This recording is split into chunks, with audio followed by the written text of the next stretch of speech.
Let's welcome Chijioke Ezali, the senior correspondent of the Nation newspaper, who joins us for the sports paper review on the show today. Great to have you, Chijioke. Yeah, it's a pleasure to be here. Good morning.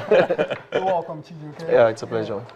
All right, well, you've just been listening to Thomas Bach, the IOC president there, talking about the world of doping in athletics and the IOC stand. I mean, so much to talk about it, and, well, corruptions and money laundering and all of that. What's your thought? It's actually a bad one for the sports, and it's really a sad time for athletics right now. And surprisingly, WADA came out and said Russia should be thrown out of our athletics, and that would be disastrous. Without proper investigation being done, and maybe the bad eggs being fished out. Okay. Right now, Lamin Diak stepped down just Monday, just yesterday. Yesterday, yeah. He stepped down from his honorary role in IOC. The IOC, yeah. Yeah, and he was part of that body for 16 years and being implicated in such a doping scandal for covering up positive doping tests and being investigated. And you wonder, by the French why would police. he do that? This is a man who has given so much to athletics. I mean, you would say that athletics had recorded some, remarkable achievements under his watch, but this is a major dent. Exactly. Like we also asked about FIFA. Also, why should they go to the extent of taking bribes? And you just can't understand sometimes. It is based on sympathy, covering athletes that they're interested in, or greed. Basically, maybe it just boils down to greed. Okay. Because I don't know, they make so much money. So much money yes, flying around. They just want more because they can't collect bribes if money is not involved. That's just the underlying tone for everything. Yeah. So it's basically down to greed, and I can't understand why an 82-year-old man. It's baffling that corruption at that level can exist in sports. Let me ask your opinion. How can they really tackle this? Because it's really, really widespread right now. How can they tackle it? Because for him, he says he wants Russia to clean up their house before the Olympics because he wants them to be at the track and field events. I think it's important that the president of Russia is involved in this one directly, because Vladimir Putin came in and said they should start investigation from themselves first. I think that's the most important thing, because if you allow others to come, I don't know if it's better that way, but Russia, the way they do things and the way Putin likes to do his own thing, I think he will fish out the bad eggs, okay. and he will clean up his house. Asking for what best way to go about it, I'm not sure there is a way doping could be completely flushed out of sports. So we'll still have issues of doping.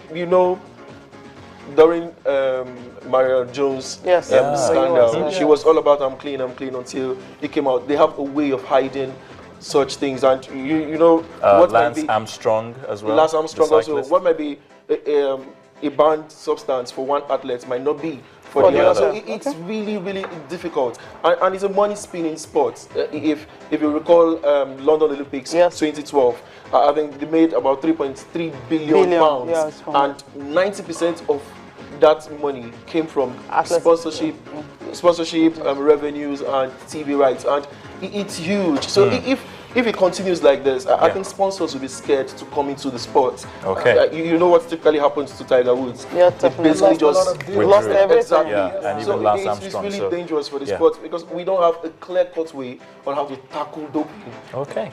It's just the athletes themselves, to be honest. All right. Okay. Let's look at the papers. Let's look at the papers now. What's got you talking? Let's start up perhaps with the complete sports. Okay. Complete sports. I think the biggest headline will be the heroic return of the Golden Eaglet, and it's splashed over the newspapers here. We have Eaglets gets heroes welcome from Complete Sports, and I think it's just well deserved. The Eaglets wowed us. Like I said last time I was on the show, they showed that they were well coached. It's different when a team just goes out and they have a bunch of good players and they go and win a tournament, or they go and bully others to win tournaments. But this team showed they were well coached. Something happened significantly in the final. Okay. In the final, we had a penalty. Yeah. Oliseh had 9 goals, equaled the record. He had just one more goal, he would surpass the record. He didn't take the penalty. Wakali was the penalty taker, first choice penalty taker. He didn't also take the penalty. Ebere stepped up he missed the penalty, yet the team did not crumble under tension or did not think too much about it. They were just playing and playing and playing until the goals came. Oliseh got the first goal, or actually got his record, but they were still playing together. Ebere created the assist for Funsho Bangboy to score, and when he scored, fantastic reaction.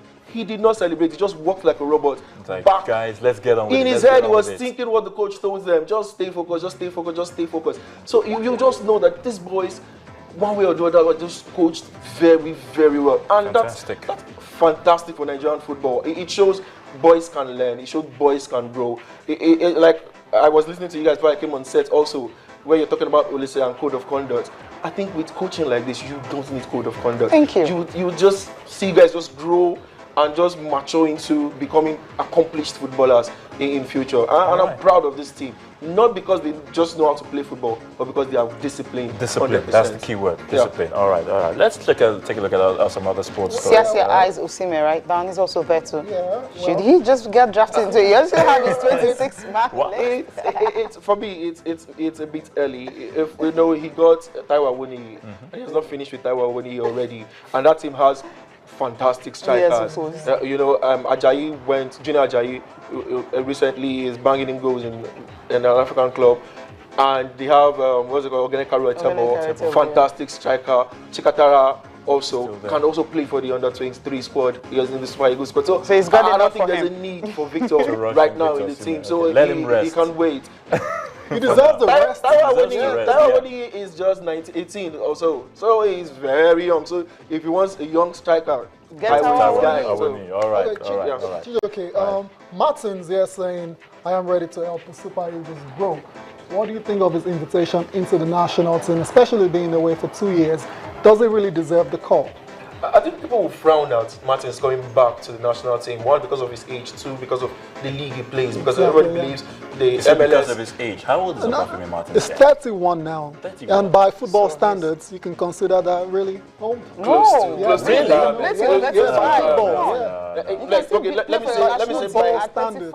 Okay, let's say by Nigerian standards. You don't see Nigerian players playing at the top level when they are 30. The best player we had ever in Nigeria, JJ Okocha, arguably, Kanu Nwankwo, they all went away during that period. Yes. So you understand when we say Martins also is nearing that stage. But I think I draw something from what Martins said, that he is coming to the team to help the younger ones. And I think that's a great idea, because you come into the team and people expect you to be banging goals right, left and center. But with Martin's experience, he could work with people like Igalo. I would really like the team, because I really like the team to play 4-4-2 going to the Swaziland game, to see Martins work with Igalo up front and see how they complement each other. It will be, because now it's advantage Super Eagles. The coach of Swaziland have already told us, we're playing defensive against you guys. So you just try to break us down. So it will be important for us not to play our customary 4-3-3 that we're used to now going into that particular fixture. So play Martins and Igalo, let him guide these guys. If you're asking about his long-term future, it might not be there. But it's important to guide them. 1 or 2 words. If you check social media, this Instagram, all the players are taking pictures with him and be like, the boss. So that's what he would do. Father figure, if you like. All right, let's go to other papers. Sports Day, He said Chelsea to dump Emenalo. What do you think about this? He said accused of sabotaging Mourinho.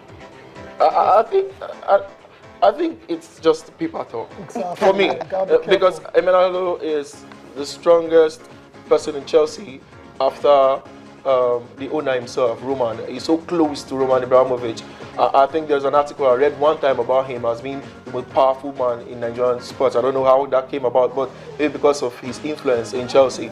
So he is very, very, very, very strong when it comes to dealings, which player comes in, which player goes out, and how sports affairs are directed in Chelsea. So I think it will be very difficult for Emenalo to just be axed from Chelsea. Yes, he should be under pressure. Yes, he may be under pressure. But it's not All right, everyone under pressure. He's not. Yeah, exactly. Jose is under pressure. Exactly. The old Chelsea is under pressure. So, like you said, I want to believe it's just a newspaper report for now. Nothing is confirmed Exactly. at the moment. All right, finally, on the sports paper review, I have something from Sporting Life. And Abuja fans beg Eaglets, don't sign for Chelsea.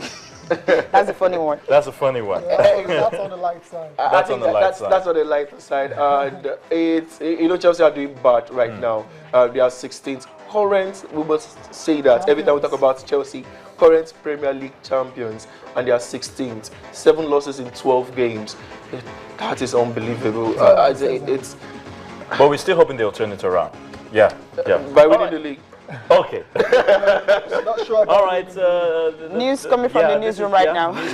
News coming in right now just tells us that hearing has already commenced in the appeal filed by the Senate President, Dr. Bukola Saraki, at the Supreme Court, challenging the judgment of the Appellate Court, which upheld the jurisdiction of the Code of Conduct Tribunal to try him. The Senate President wants the Supreme Court to hold his trial before the CCT, pending hearing and determination of his appeal before the Apex Court. Well, Dr. Saraki had appealed to the Supreme Court against the October the 30th judgment of the Court of Appeal, which affirmed the competence of the charges instituted against him and the jurisdiction of the CCT, that's the Code of Conduct Tribunal, to try him. Some lawyers who appeared for Senator Saraki at the tribunal on November the 5th stormed out of the courtroom in protest against the ruling of the CCT, led by Justice Danladi Umar, now rejecting their request to adjourn the trial indefinitely because of the pending appeal before the Supreme Court. Once again, news just reaching us says that hearing has commenced in the appeal filed by the Senate President, Dr. Bukola Saraki, at the Supreme Court, challenging the Appellate Court's judgment, which upheld the jurisdiction of the Code of Conduct Tribunal to try him. All right, so that is the one we can tell you about now, which is breaking in. Dr. Bukola Saraki also fighting his battles. But away from that, let's get back into the world of sports. Definitely, we're really running out of time. But guys, I will not let this one leave without talking about the World Cup qualifier. Tayo, some interesting games. Yes, definitely. Apart from Nigeria playing tomorrow, we've got some games that are coming up today as well, too, in Africa. And Burundi will take on DR Congo in one of those games. Namibia versus Guinea, Benin versus Burkina Faso, Togo will take on Uganda, Morocco versus Equatorial Guinea, and those are some of the games that we're expecting to see today as Africa actually starts the campaign to qualify for Russia 2018. For Nigeria, it's going to be tomorrow, and we can't wait. And talking about the games that were played yesterday, we have Mozambique beating Gabon 1-0. That's a very surprising one to me. And Sudan losing at home to Zambia. That's not surprising to me at all. Zambia, Mozambique, that's surprising. Mozambique beating Gabon.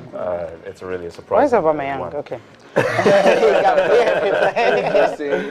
A tree doesn't make a forest, Cecilia. But, sometimes it helps. Well, it helps, but they didn't get it right on this particular occasion. All right, I guess we'll have to draw the curtain on the show. Chijoke Ezeli, senior correspondent at the Nation newspaper, thank you for joining us on the show. It's always a pleasure to be here. Appreciate you. And I'll be looking forward to seeing Cote d'Ivoire play without Yaya Toure against Nigeria. Yaya Toure. This weekend. That'll be very interesting. They should pull it off. It's a star-studded team. Yeah. So Aubameyang plays for Gabon.